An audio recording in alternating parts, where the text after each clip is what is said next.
Berdasarkan Prasasti Kebon Kopi dan Prasasti Ciaruteun, Kerajaan Tarumanegara berdiri sekitar abad ke-4 atau ke-5 Masehi, atau pada periode tahun 358 Masehi sampai tahun 382 Masehi.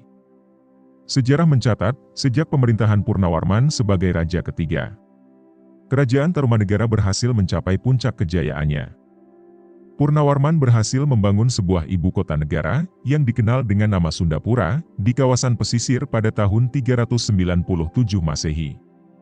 Nama ibu kota baru ini kelak disebut menjadi asal-usul penggunaan nama Sunda bagi masyarakat Jawa Barat hingga saat ini.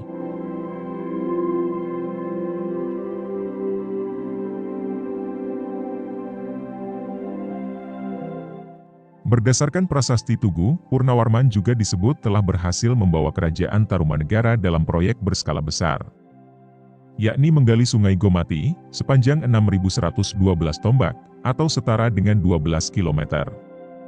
Yang di masa itu berperan penting dalam perkembangan perdagangan dan menghubungkan wilayah-wilayah kekuasaan kerajaan. Selain itu, sungai tersebut berperan dalam menyediakan pasokan air selama musim kemarau dan sebagai pengendali banjir selama musim hujan.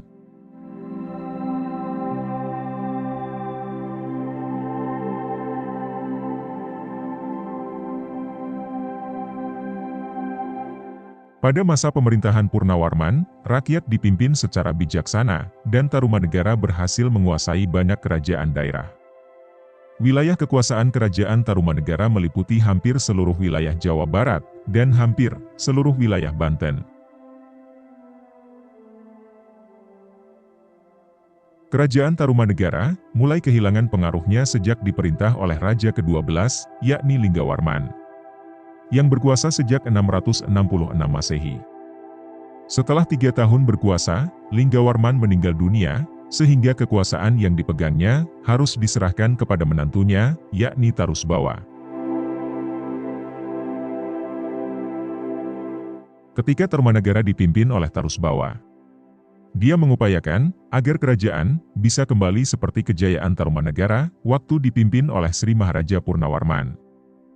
Yang pertama dilakukan Tarusbawa adalah mengubah nama Tarumanegara menjadi nama Kerajaan Sunda, yakni dari nama kota kelahirannya, yang pada waktu itu beralih fungsi dari sebutan Sundapura, menjadi Sunda Sembawa, tanah kabuyutan atau tanah leluhur. Inilah awal mula kerajaan Sunda berdiri di tanah Pasundan. Dan hal ini pula, yang menyebabkan beberapa kerajaan kecil di bawah kekuasaannya, memisahkan diri.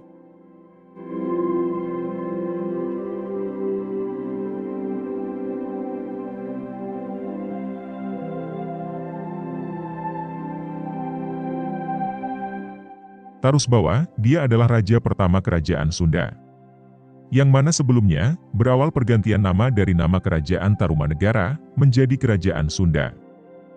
Dia naik tahta setelah menggantikan mertuanya yakni Linggawarman, dan berkuasa mulai dari tahun 669 Masehi hingga tahun 723 Masehi. Tarusbawa meninggal dunia pada usia 91 tahun, kemudian tahta kerajaan Sunda digantikan oleh menantunya, yakni Rakean Jamri, atau Prabu Harisdarma, atau yang lebih dikenal dengan Sanjaya.